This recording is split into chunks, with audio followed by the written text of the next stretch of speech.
And I run into Edgar Cayce, and I liked his heart. He didn't charge. He had questions about what he was doing, just like I did. And then what really impacted me was he talked about the earth changes. Mm-hmm. Like you said, people they thought it was imminent. Yeah. We all knew East Coast was falling, West Coast was falling, the Great Lakes were going to empty into the Mississippi River Valley. Keep watching to learn more. Book 4 in the new Thinking Aloud dialogue series is Charles T. Tart, 70 Years of Exploring Consciousness and Parapsychology, now available on Amazon. New Thinking Aloud is presented by the California Institute for Human Science, a fully accredited university offering distant learning graduate degrees that focus on mind, body, and spirit. The topics that we cover here. We are particularly excited to announce new degrees emphasizing parapsychology and the paranormal. Visit their website at cihs.edu.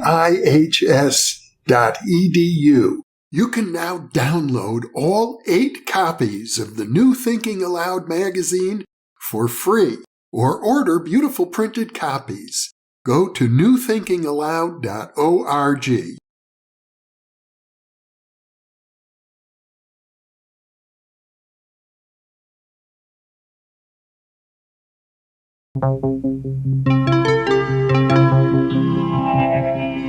Thinking Aloud. Conversations on the leading edge of knowledge and discovery with psychologist Jeffrey Mishlove.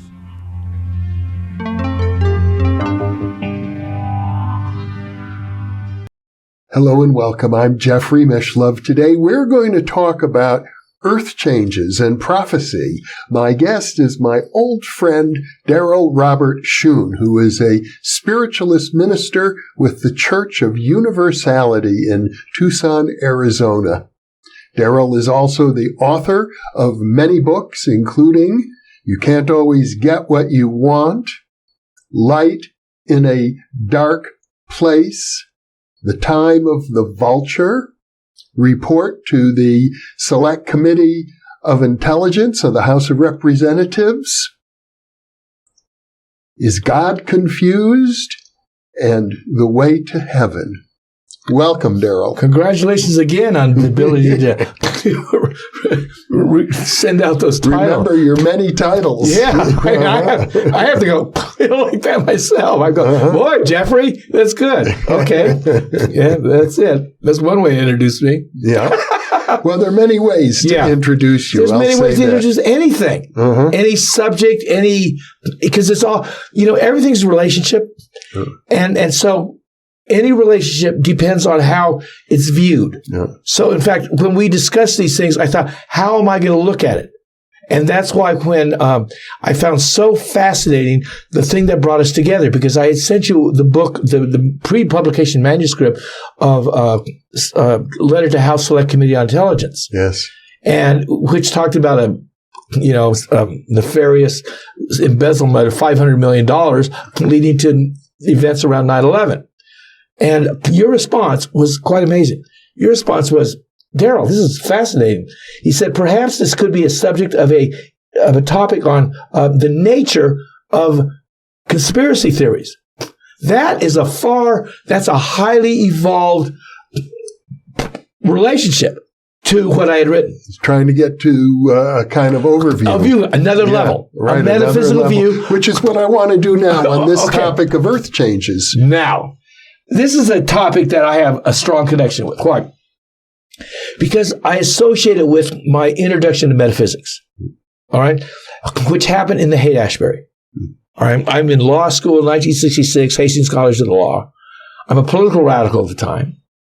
And that fall, I took acid, okay? But the thing that really kicked open the door of my mind, acid just sort of took the doors off, all right?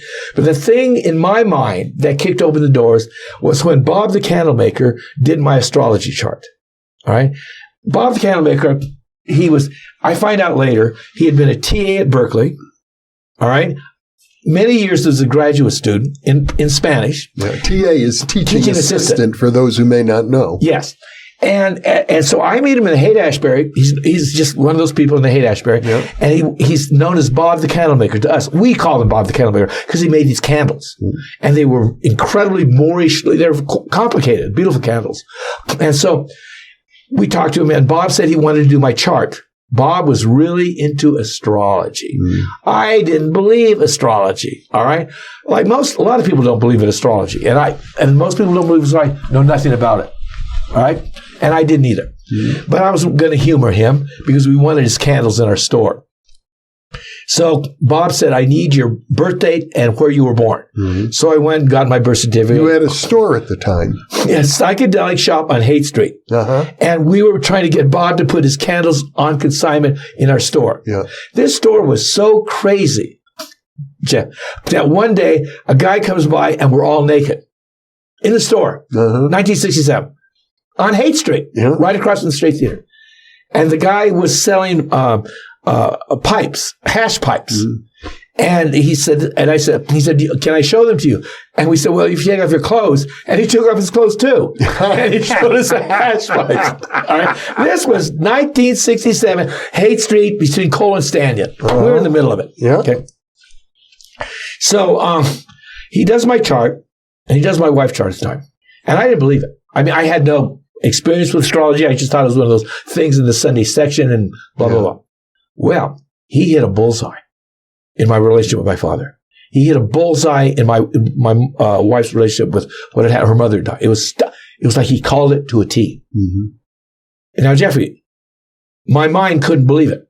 How could this know this? Right. How could this thing predict that I would have a certain kind of relationship with my father? I had been at war with my father since I was 5 years old, and it was going to last for 30 more years. And knowing this took a lot of the personal sting out of it because it made it impersonal, that whoever was going to be my father, we were going to have this relationship with. That's what the astrology chart said.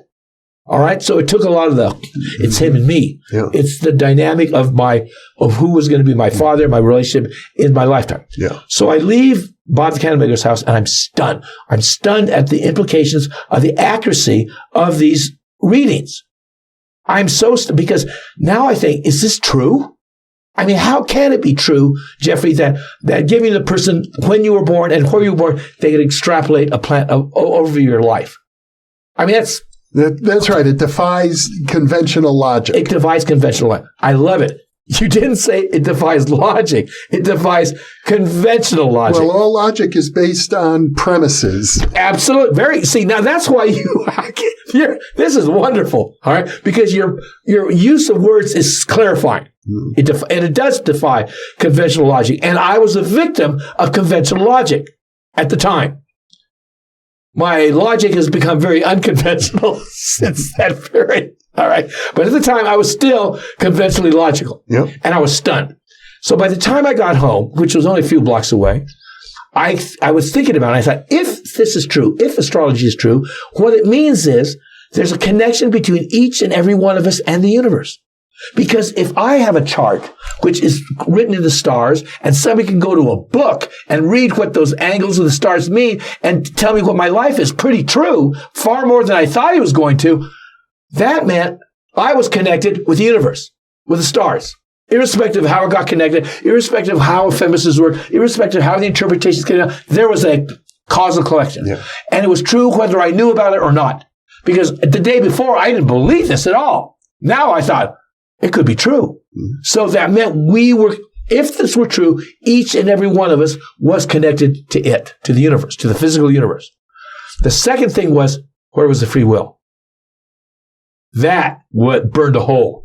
And I've been tossing that around for decades, and I've resolved it, basically, in a very practical sense in my own life. But those were the two things that came up first. Now, there I am in the Haight-Ashbury. My mind's getting blown physically with all the acid I'm taking, with all the new stuff I'm reading. I mean, and one of the things that was going around at the times was Edgar Cayce. Another thing that defied logic. All right, the story of Edgar Cayce. He lost his voice. He was hoarse. They hypnotized him to bring him back. He lived in Kentucky, 12 years old. His voice came out of it. All right? A voice came out of him. While he's under hypnosis. Why is that hypnosis? Because hypnosis was sort of new at the time. Yep. And his voice differed in timbre, tone, and quality than Edgar Cayce's voice. All right? And the voice started talking about things that Edgar Cayce didn't know. Egypt. He's a kid in Kentucky. I mean, at one point, Edgar Cayce was a Sunday school teacher, and he refused to go on. When a metaphysician heard about, he was talking about Egypt, he came down because he wanted to hear him. He wanted answers to his questions about Egypt. And Edgar Cayce heard what the voice said and refused to go on. He was a Sunday school teacher. Mm-hmm. This was not in line with I assumed he was a Southern Baptist. In Bible Belt. School. Bible Belt. Yep. And he refused to go on. This was that stuff. And the voice said, you can refuse, you'll lose your voice again. All right? Spiritual compliance. Yeah. So I'm reading Edgar Cayce, and because that's part of the Gestalt in the Haight-Ashbury. I remember those days. Okay. I mean, I knew of people back in the 1960s who invested hundreds of thousands of dollars in survival equipment because they believed the earth changes were imminent. That California was going to fall into the ocean. I myself believed at one point I lost my wallet with thousands of dollars in it because I was trying to get all my. That's what fear does. Mm-hmm. I'm not saying it's not going to. But once you have a thought that it's going to, it sort of captivates you. Yep. It could happen tomorrow. Yes. That's the way I've been with the stock market. Once I realized that this was all smoke and mirrors and we're on water, I thought it could happen at any time. And I believe that since the 1990s. Well, and if you study the history of Christianity, you'll see that for well over 1,000 years. People have been expecting. The end of the world. What's coming? Yeah. Okay. And including in Jesus' own time, there's good reason to think Jesus believed the end of the world was imminent. Well, that makes me feel much better. Why? Because when I read this stuff in the 1960s, and I'm reading Edgar Cayce, and I really loved Edgar Cayce's heart. In fact, you know, when we were talking about Don Juan and the Way of the Heart, I realized I've always had a predilection to the heart, even when I was into existentialism. When I was into existentialism in my early college years, which is disease of the mind, of the Western mind, the existentialist philosophers I liked were two of them. Martin Buber, the Jewish existentialist, and Miguel de Unamuno, the Spanish Catholic existentialist, because both of them had heart. Mm-hmm. The French existentialists were too cut and dried for me. Yeah. But these Martin Buber and Miguel de Unamuno, I didn't know why I liked them, but in retrospect, they resonated at a certain level. They were still existentialists, but they both had heart. Mm-hmm. Or at least I felt it. Okay? So there I am, reading Edgar Cayce, and I loved him. He never charged for readings. He could take donations, but it wasn't about the money. In fact, he died an early death because he was told he should limit himself to 3 readings a day. But this was in the early 40s, and World War II was going on, and people were frantic to know about their kids. Frantic. And Edgar Cayce didn't take the advice, did more, and he died probably what was an early death than he usually was. But anyway, I loved his heart. I loved what he wrote. He was told that he should not eat red meat, that chicken and fish were wrong, and he said he could never stop eating bacon. I like that. Not that he ate bacon. He was honest enough to know. Okay, he was a human being who was gifted with this gift that he didn't expect. He was like Helen Schuckman. They were gift and Helen Schuckman, the lady who channeled A Course in Miracles, and an atheist. Yeah. A behavioral scientist of the nth degree. Mm-hmm. If you couldn't count it, it didn't exist. And all of a sudden, this voice is talking through her in iambic pentameter that claims to be, or says in a roundabout, it's the voice of Jesus. And she's Jewish and a feminist. Yeah. And it's coming out of her. She can stop it at any time, but it's coming out of Helen. Mm-hmm. So the people who are vehicles for these aren't necessarily the vehicles because they agree with it. All right. In fact, I love the one. There's a sort of an aside. In England, in the early 1900s, there was a magazine called Psychic Magazine. It was a big one, and it was published by Morris. I forget his last name. What people didn't know is he was the channel for Silver Birch. Incredible. It was like White Eagle, White Lily. Silver Birch was a phenomenal font of knowledge and wisdom that was coming through England at that time. Okay. And he never told anybody he was a channel. He was just the editor of the magazine. You know, he wouldn't have a life. You know, and how he got into it, he didn't believe this stuff. All right. He was young, Jewish kid. That's what my first key was, because I read about the circle that he was in, you know, that transcribed his stuff. 3 of the 5 were Jewish. You go, well, that's a high percentage in a psychic circle. Mm-hmm. It's because Morris was Jewish, okay? I think. That's why there were so many in there. But he had gone to this psychic seance, disbelieving totally that this stuff existed. And he fell asleep. He went out. And when he woke up, everyone was going, oh, man, the stuff you said. He goes, what? Oh, you said these things. They were shocked. Well, if they were shocked, so was he. Yeah. And then they recorded it. All right. And then what they had, it was really great because they had somebody record the sessions. Stenographer?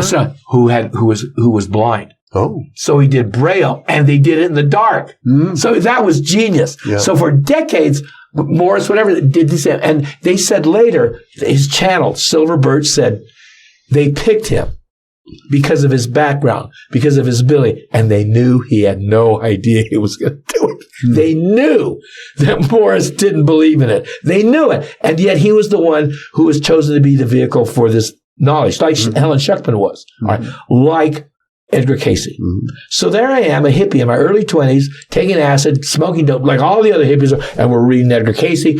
5 years later, we're reading Carlos Castaneda. We're experimenting with sex, drugs, vegetarianism, everything. This was on in the 60s, okay? And the music was wonderful, all right? Much to the chagrin of our parents and the culture at large. Mm-hmm. But there we were. And I run into Edgar Cayce, and I liked his heart. He didn't charge. He had questions about what he was doing, just like I did.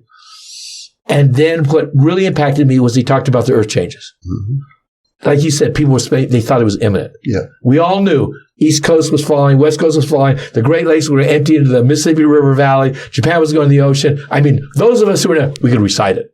And like I told you last night, he said this would be a prelude to the golden age. Now, I heard those words, and I heard the words earth changes, and last night I told you, Jeffrey, when I heard that stuff, I bypassed the golden age and focused in on the earth changes. Why? Because the mind attaches to fear. Mm-hmm. My mind did. The mind attaches to fear. All right? And so as a culture, a lot of us got sucked into it's going to happen. Yep. Well, it didn't. At least while we were in the Haight-Ashbury. Okay? So the next time I run into the earth changes is the idea in a significant way is 20 years later. Okay. And I'm reading a series of books called Cianda Rohan, Right Use of Will. The Right Use of Will. The Right Use of Will is in my library of foundation books, mm-hmm. along with the Course in Miracles, along with Impersonal Life. All right. And a few others that are there. The Right Use of Will gave a balance to what I had absorbed from the Course in Miracles. I went through the Course in Miracles 3 times. I did it myself. So it took 4 years. I'm reading this book. I'm really into it. And I had a certain point of view. And then a few years later, within 10 years later, Right Use of Will and 6 other books come in. They're channeled by Cianda Rohan. Stunning books. And like, if the Course in Miracles came from Jesus as its source. Yeah. The Right Use of Will came from Jesus' dad. All right? And God, what we call God, mm-hmm. talks about how it came into being, how this came into being, and all the problems we're having, and why they're here, and what's going to happen. You could say, when you use the term God, something like the force of goodness that is the ground of all being and the source of creation. Absolutely. Or the I am that is. Mm-hmm. Okay. In fact, one of my playing on words was, who was it? Rousseau. I think, therefore I am. Yes. One of the things Descartes. I think, therefore I am. If you look at my book, Light in the Dark Place, my own play on it is, I think, therefore I forget that I am that I am. Huh? Yeah. I think, therefore I forget that I am that I am. Okay? That's my retort. That's pretty profound. I thought it was, but then again, it came out of my head, so I don't like to toot it too much. I don't like to say, I heard something really profound. In fact, it came from me. Forget Descartes. Yeah, forget it. This is better. Listen to this. This is a 21st century iteration. But anyway, so I'm into this stuff. And I'm reading a book that I consider profound. Mm-hmm. Why? Because it introduced me to the importance of my emotions. Like I said before, I'm polarized to my intellect. I'm Chinese, I'm male, I'm an Aquarian. You don't get more polarized than that. All right? Emotions were like, wow. All right? And so what I learned from these books was they were half of that it says it's all spirit and will, like the yin and the yang. It says spirit is what you perceive as the male force, awareness, consciousness. The feminine force is feeling. All right? And it manifests to you, it's the will. So you have spirit and will, the two polarities of creation. The oneness polarized into two, the interaction between the two created what we know as the universe or the manifest creation. Right? And he said he and the mother were having a fight from the very beginning. All right? And this is how he explained it. It makes sense to me. That before they went into manifestation, they're moving towards this. It was all the void. Moving very close to manifestation. Okay? The feminine part goes, we're not ready yet. It's like, let's slow it up. And as they move closer, the male part goes, oh, we're almost there. Let's go. And it's like, they're like this. And the male part pushed it. And all hell broke loose because they weren't ready. We weren't ready. And they split off into polarized polarities that were distinct for the first time in creation because physical creation never happened. So you had the separate will, the separate spirit having separate experiences. I mean, they botched the whole creation. Well, it didn't go as planned. All right? Because there are no botching. Yeah. All right? And that's what he said. It didn't go as planned. At least not according to their plan. Their plan. Yes. It didn't go according to their plan. And he said a lot of the misunderstandings happened in that first split between the two polarities. Mm-hmm. He said misunderstandings that you are carrying in yourself as males or as females this time. Because, we switch and forth from this way between, we're not our bodies, we're not our genders, we're pure spirit, and we're polarized spirit. So to learn and to manifest ourselves, we will alternate between different projections in different genders and different variations of the two. But the truth is, there are problems endemic to the relationship between the two that are only now being healed.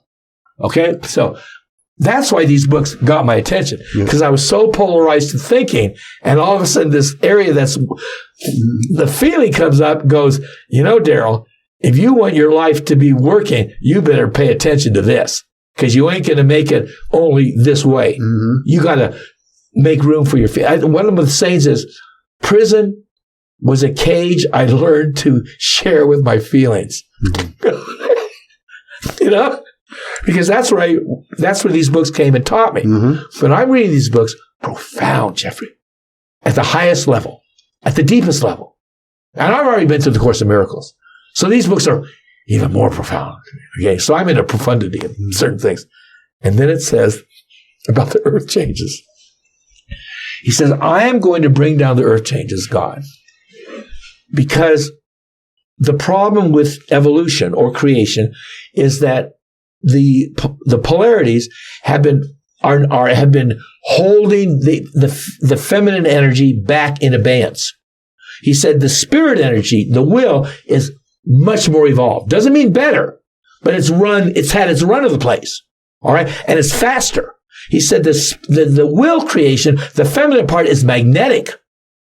So you have spirit, which is electrical. You have the will, which is feminine, is magnetic, and it holds the emotions. And he said, the emotions that are not expressed cannot move. And he said, creation has caused tremendous problems. Feeling, abandonment, loss, terror, rage, blame. He said, if you had allowed these feelings to move when they first manifested, you would have learned from them. Because all they were reactions to phenomena, natural reactions to what is. But you held them, and you've kept them locked in, and you've justified not feeling them or feeling them. And when he says you, he's meaning human beings. Spirits in manifestation. Yeah. Us. Uh-huh. As a part of him and her. Because he said, you guys are us. Down there. We're all one. Yeah. You're us. Yeah. And your whole, he said, so for us to move, he and the mother, you guys got to move. Because you're holding your pieces too. But you're not allowing, you won't feel them because you're so scared of the feelings. In other words, you're getting at what we might call the co-evolution of humans with God. You got it. You got it. You got it. Yeah. We share the upside and the downside, the problems and the promise. Creation, the problems and the promise. No, creation, the promise and the problems. Sell the upside first. Yeah. Sell the upside. Get them in the audience. Then tell them the truth. All right. So that's what it is. So I'm stunned with these books.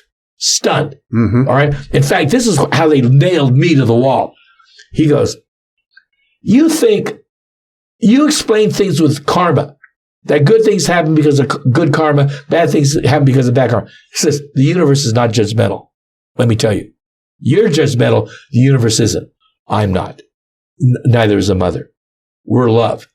The reason what karma is to them, he said, let me explain karma in to our terms, what it means. Karma is the result of withheld patterns, unexpressed emotions that are going to bring back time and time again the trigger event attempting to trigger those emotions. So if you have bad relationships, okay, they keep going a certain way, it's because you have an issue with either the mother or the father, mother polarity, father polarity in you that needs to move. It could be abandonment. It could be loss. It could be rage. It could be any of these things that you went through in a previous lifetime or you're holding for the Gestalt, and it's got to move. It's in there. It's a result of a previous experience that you have not allowed to move. And until you allow it to move, it's going to get you. And the more you try and suppress it, the bigger it's going to try and get.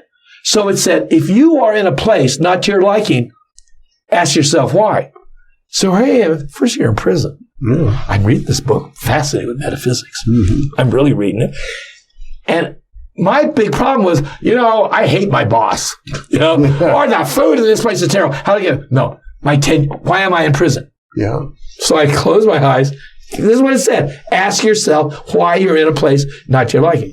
So I go, why am I here? Boom, the answer comes back. You have feelings of powerlessness. Well, I could justify this to the day in and day out because my father ran us like a boot camp for our own good. He's a Capricorn. He thought discipline was good, that we should study all the time, that we should do all these good things and not waste any time. Like a strict, good, well-meaning parent would think. Yeah. To an Aquarian, this was pretty close to hell. All right. Don't like rules. Don't like people. Tell you what. What the? Why is he doing? Why? When the hell are we going through this shit? House was clean up to me. So it was war. Yeah. I mean, it was war. I mean war. So I had no power in that relation. So when I finally got away from it, I wanted to do everything I wanted. And then I'm up against it. The deep state. They want us to go to war. I know why I read books, but I knew who Dulles was and his brothers and, the reason why the imperialism in Indochina. I know why we're there. And I had no power. And they wanted to pick our asses up, draft us, and go get killed or be killed. Yep. No powerlessness. So, and then we were hippies. Illegal, smoking pot, taking acid, everything we did was illegal. All of that during the Vietnam War era. They piled it on. Yeah. So I had feelings of helplessness. I didn't know that not expressing these feelings, not feeling them, was going to evoke a situation so intense that I was helpless, that I was actually helpless. I didn't know that was the consequence of not feeling my feelings. Because this is what the right use of will said. What you call karma, which is consequence of previous actions, is karmic in the sense that you are withholding feelings that you were refusing to feel, and you're going to draw to yourself a situation that's going to trigger those feelings against your will. So I was trying to hold feelings of helplessness away from me. No one wants to feel helpless. No one. Certainly I, an Aquarian. A guy who wants to feel helpless. So I could justify not feeling helpless till the day ended, till eternity. I had never considered the possibility that my refusing to feel certain feelings was going to evoke a situation bigger than I can control to make me feel those feelings. Wow. Took you by surprise. Holy smokes. Made a believer out of me. So I decided I better start feeling my feelings. And along with that came the earth changes, where God said, I am going to bring down the earth changes to help humanity feel these feelings it's been holding back. And in other words, the very same situation that resulted in you being in prison is, according to this viewpoint, going to force a collective force for all of humanity on this planet, because they're refusing to feel they're not letting move in their emotional body. In their magnetic emotional body, we're so like this, and it's holding creation up. It's holding the father and mother up. It's holding us up. It's holding the planetary ascension up. We are holding it up, and it ain't going to wait anymore. So we're going to get a little nudge. And he said this, you have a choice. You have a choice to go inside and allow yourself to feel these feelings on your own, so you don't have to meet them in an outer mirror, or cause it. And that's when I told you just earlier that I went to a healer, extraordinary healer named Katie K. Lane. Extraordinary. And I went to her with Martha and Yazzie, who are here with me now, here in Albuquerque. And they just, when they got on that table with her, Martha went so high. Yazzie came back. He couldn't talk.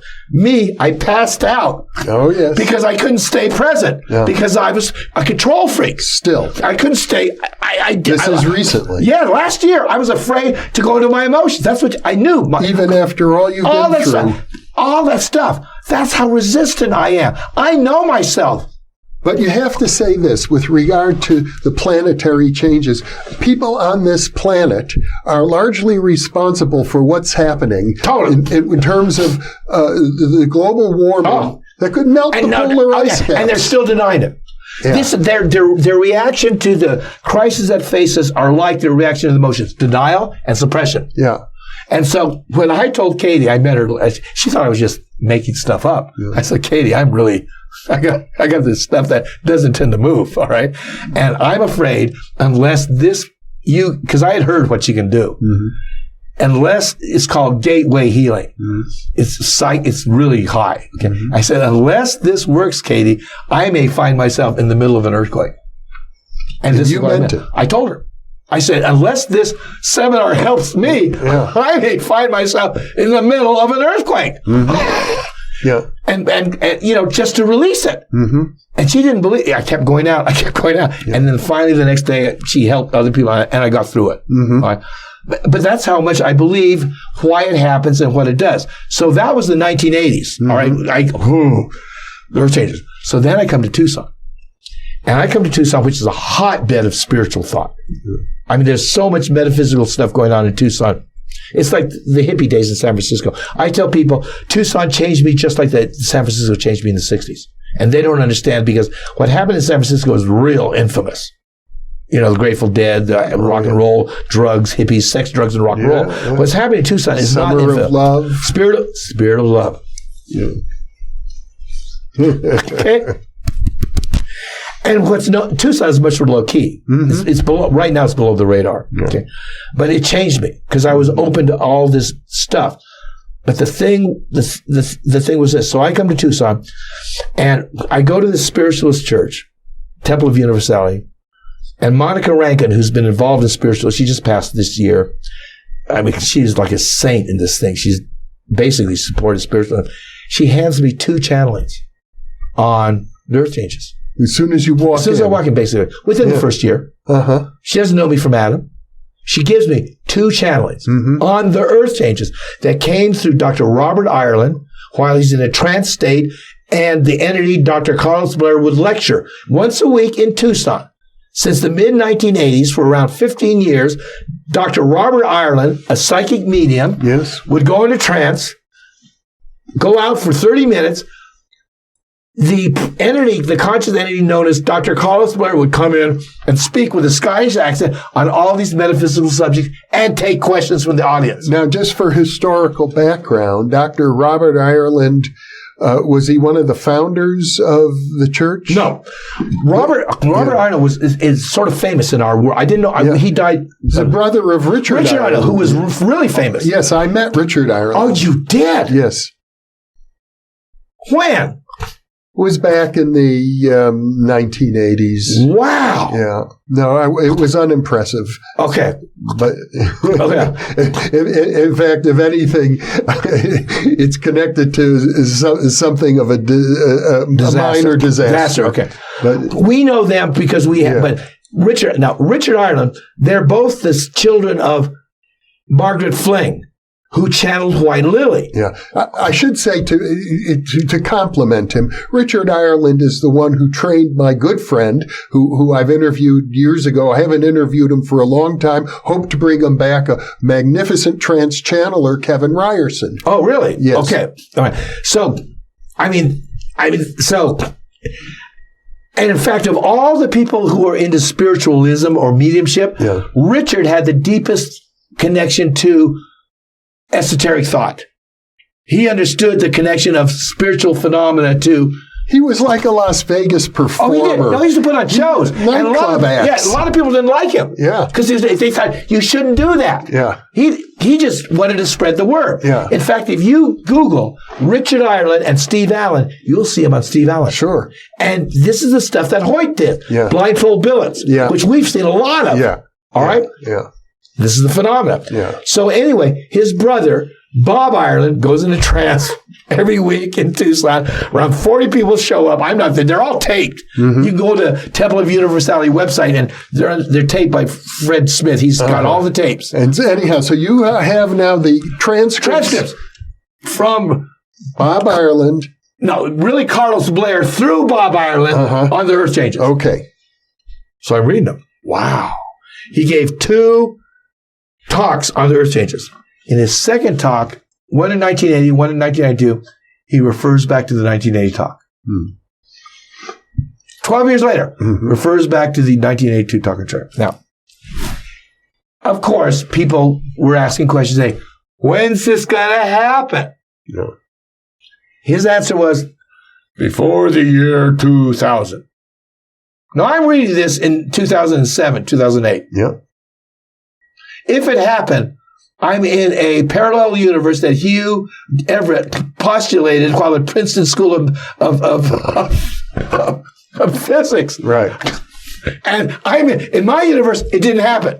In his, it did. Yeah. So it's one way to look at it. One way to look at it. One way to explain it. Yeah. All right. And without having to say he was wrong. Or I was wrong. Yeah. Okay, well, he was wrong because he had made the statement. Right. And the other thing was that I had read other metaphysical things that also said the golden age was going to come by the year 2000. The Mark Age books were adamant about the date. Yeah. All right. And I'd read that too. All right. Now, I got to say that I was so busy with going to prison and keeping my own life together and trying to make that it was either going to happen or not. But I kept track of this stuff in my brain. Well, what we're getting at here, maybe just to give a little context, there's a wonderful book. I wouldn't take it 100% at face value, but I still think it's a wonderful book. It's a sociology classic by Leon Festinger. It's called When Prophecy Fails. Oh, really? Yes. Yes, and it's a study of a spiritualist group who had prophecies of the world was going to end on a particular date. And what happened to the group when that didn't happen? And half the people left and the other half made up reasons why, well, the prophecy really was true. You know, I know it would be an interesting book, but I think it would be flawed from my point of view because I told you earlier today about another study of prophecy by Gregory Lazanoff, Dr. Gregory Lazanoff, who studied all the predictions of Baba Vanga. Yes, that very famous Bulgaria. Yeah. And the reason why I know about that is I believe she was the true. I don't know about this group because everybody's making prophecies. Right. Okay. I know in my heart of hearts, Baba Vanga was the real deal. Yeah. And I sent you a article about her from Joshua Kessler. Yeah. Remember the UCLA professor? And I sent you, he was in Bulgaria. Yeah. He runs into, he's not intending to go see a psychic at all. Yeah. Early 1970s. He's over there for a poetry conference. And because the head of the Bulgarian poetry thing is called to Russia, and he's stuck there, they said, we're going to take you to see Baba Vanga. Now, he's not particularly into psychics, but this is, he's their guest. Right. So they arranged him to go to see this person he's never met, Baba Vanga, who's a blind psychic, the blind prophet. Okay. Regarded as sort of a witch. Well, they call her that, but not in Eastern Europe. They have a tradition of psychics and mediums. Yeah. We call them a witch, not the Bulgarians. Okay. She was on the state dole. The state of Bulgaria supported her because of her ability to call things as they are, which is a Marxist state. Yeah. So they take Dr. Kessler, UCLA professor, soon to be Professor Emeritus, whose brother is a very highly respected political scientist in the United States. So to kill time, he's taken out to see the blind prophet. He doesn't know who she is at all. Okay? They take him out to see her. He goes in, and the girl goes, "Oh, I forgot. What? We were supposed to sleep with sugar underneath our pillows to give them to her. It's like psychometry. She can pick up stuff. She forgot to do that. So they go in there. There's her back's to him. She can't see him anyway. And she goes, "Where's the sugar?" And she says, "Oh, yeah, it's all right." She says, "Does he have a watch?" "Yeah, take it. That'll work." She holds the watch. "Oh, you're Jewish." "Yes." Now everybody gets, because Europe's very anti-Semitic. All she said is, "You're Jewish." She didn't say, "Oh, you're a fucking Jew." She didn't say, "You're Jewish." He says, "Yes, I am." And they go, "Oh, no." She said, "I'm Jewish. That's all right." He says, "She's Jewish." Then she says, She says, you eat old bread." Kessler said, "Yeah, they used to go to Orohuid and buy day old bread and freeze it." Yeah, okay, you eat old bread. That's true. Okay. "You live near the ocean." He lived 2 blocks from Santa Monica Beach. And then she said, "You're not going to get rich." Well, Kessler he's a professor. It wasn't a big deal with him, but he had pretty much assumed that. But she's just rolling off that stuff to come to her mind. And then she says something about his brother and shocks Kessler. Like, holy shit, she hit him. And then she talked his mother. She said something. Somebody's very worried. It was his mother-in-law. She was very worried about the health of her daughter, who was very ill. And she called that. Okay, so Kessler's in this sort of shock. And then she says this. "You know anything about the Brotherhood?" And he goes, "No." He says, "You will. They will meet you soon." You know? And one of the things that Baba Vanga said, that the new religion that's going to come over this is going to come from the Brotherhood, the Great White Brotherhood. Okay. Kessler wasn't into this. Okay. He, as an addendum to his article, you can Google Kessler, Baba Vanga, and hopefully find this piece. Okay. But that's how I had to run it down again before I bookmarked it, because it keeps getting away from me. Kessler said, a couple years later, he'd come from a conference, and he's in Paris. And they were checking in the hotel, and this guy said, he didn't have any money. You know, he didn't have his wallet. And he looks at Kessler and he said, "Can you give me the money?" Kessler said, he just gave him $50. And Kessler said he was sort of shocked that he had done it without even being paranoid. Just handed it to the guy. So they got close to the conference, And Kessler, and they shook hands, and he said the guy shook his hand, and he kept one finger folded in, which is the password of the Masonic organization. Yeah. He didn't know this. Right. So Kessler just noted that. They became close, and they were talking about, he said, are you aware of the White Brotherhood? Because he remembered what Bob Vanga, he said, that's one of the teachings, inner teachings of the Masonic order. Mm-hmm. We don't tell that to other people. And he said, the American Lodge, he didn't even consider the American Lodge authentic. Mm-hmm. He was an old-time British Lodge Freemason. Mm-hmm. All right. And so there's another thing with her. So that's what I would say about when because Gregory Lozanoff, who Marshall brought over to study his super learning techniques. My friend Marshall brought Lozanoff over. Yes. Lozanoff, because of his super learning. He also endorsed Baba Vanga. And he said 15% of her predictions turned out not to be true. Mm-hmm. So he had done a scientific study of a known psychic, which I would say is far, to me, because I believe this other guy is going to do a crazy group, and they're all over the place. Yeah. But I believe Bob Vanga is the real deal. Well, let me just ask you this. Now, you're an expert in financial forecasting. Yeah. And pretty much as a trader, I know that any trading system always comes with this caveat, which is that past results are no do not guarantee of future results. Yes. Absolutely.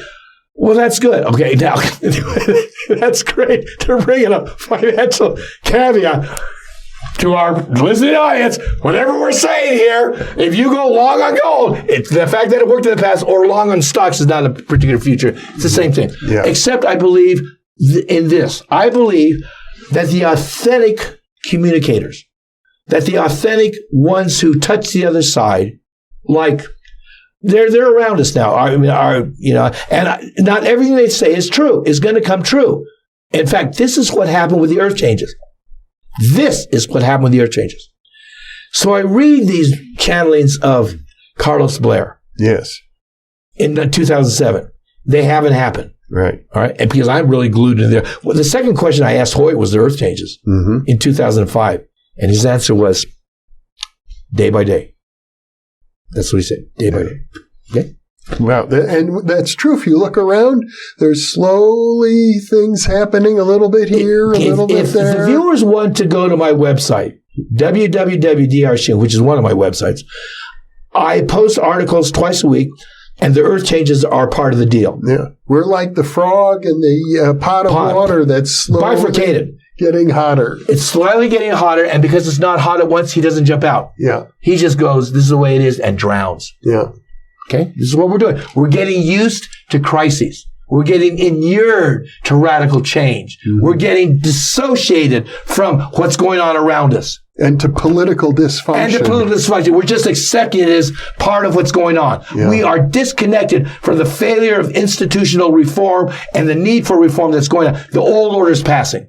And our reaction to it is not real good for a consciousness that wants to evolve and learn. Mm-hmm. So we are going to be forced and have our faces rubbed in it. It's going to take us over. That's my belief. So anyway, I'm reading this stuff that's supposed to happen by 2000. It hasn't happened. And so in 2009, I'm in a direct voice with Hoyt Robinette. And a direct voice, the way I describe it is, you're talking to the burning bush, all right? You're not talking to an intermediary. Mm-hmm. If you're in a direct voice with a bona fide psychic medium, you're talking to it, all right? And it's coming through. So I'm with Hoyt, and they asked me, Dr. Kenner, because I know his gatekeeper, do you have any questions? And I go, no. I said, yes, because I really have questions. He said, what is it? He said, well, I said, Dr. Kenner, I'm into the earth changes. Okay, and I've been following him, and I've just run across some channelings from Dr. Carlos Blair, where he made some predictions about the earth changes, and he said they were going to happen by the year 2000. And I said, now, it's 2009, and they haven't happened, and I know on the other side, there's no time and space, so it's hard to predict. And all of a sudden, we're interrupted. Boom! Hello! This is Dr. Carlos Blair. Thank you for the wiggle room, but I don't need it. Certainly, they didn't happen by the year 2000 as he predicted. They are going to happen nonetheless. I go, really? He said, yes. And I said, in the degree of severity that you predicted? And he said, yes. That was good enough for me. Now, given the fact that I believe there's a metaphysical reason for the earth changes to cause us to let loose those emotional things that we're holding on to, that is even more important now because we haven't certainly let them go. Yeah. We're just still holding them on. And I know my resistance as a human being. And if I'm going to think I'm that resistant and I want to evolve and I want to open up, but there are parts of me that are holding on so tight that I have to go to Katie Kayleen and get an extra boost. If I'm that resistant and I want to evolve, I want to have these things happen, that humanity being another piece of us may be just as resistant as I am not need. That's what God said. It was inevitable. One might say you were going to end up in prison. You benefited from it enormously at the end of the day, and you're suggesting that the earth changes are the same thing. There you have it. One of the things God said was this. He said, you have no idea how much better some of you are going to feel once it's over. Because the burden that you've been carrying, the emotional blockage that you've had is going to be cleared out. It's like a cosmic cleanse. All right. We're really impacted. All right. And the only thing it's going to take is a cosmic cleanse of an order that we're not in charge of. I believe it's going to happen. I believe in order in the universe. I may be wrong. I don't care. These are the thoughts that I have. And like I said, Jeffrey, I don't talk about this to a lot of people. This realities that are not given acceptance in the cultural zeitgeist. But I accept that you're coming from your heart. You're coming from your deepest insights. They are. And you're coming from what I think William James would call radical empiricism, direct experiences that you have had at an inner level, looking inside of yourself. Jeffrey, I wish I could have recorded that and told my father when he was still alive. Dad, I am coming from what William James called radical empiricism. Yeah. I am coming. My father's a civil engineer. He just doesn't want me to go to prison. He wants me to be successful, raise these kids, and I'm off the reservation. Yeah. But I wasn't meant to tell him that. It wouldn't have served any good. He just had to deal with me as he was. I had to accept him as he was, and we made peace. Mm-hmm. My mother died in 92, and it brought my father and I together. Well, I think what you're saying is that, number one, we're going to go through some horrible situations, and number two, we are in a loving universe. I love that way to hold it, Jeffrey. I absolutely do. You, in 2 sentences, summed up what I would like people to know. You have gotten an extraordinary, and I like the fact that you just put out the call for, listen, can you help this? I think it's important. I think your channel is important. I've never seen anybody like it.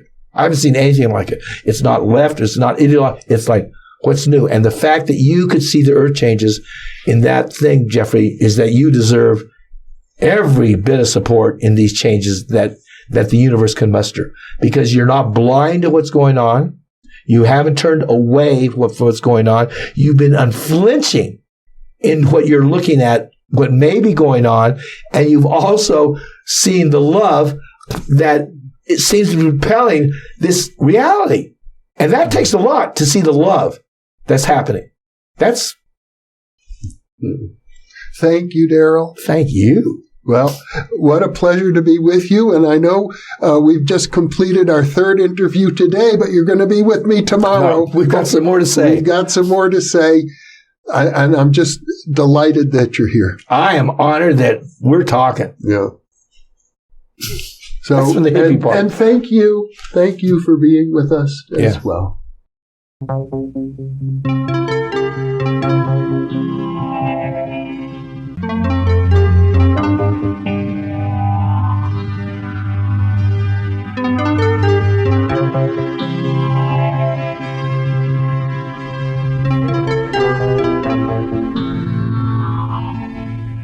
Book 4 in the new Thinking Aloud dialogue series is Charles T. Tart, 70 Years of Exploring Consciousness and Parapsychology, now available on Amazon. New Thinking Aloud is presented by the California Institute for Human Science, a fully accredited university offering distant learning graduate degrees that focus on mind, body, and spirit. The topics that we cover here. We are particularly excited to announce new degrees emphasizing parapsychology and the paranormal. Visit their website at cihs.edu. You can now download all 8 copies of the New Thinking Aloud magazine for free, or order beautiful printed copies. Go to newthinkingaloud.org.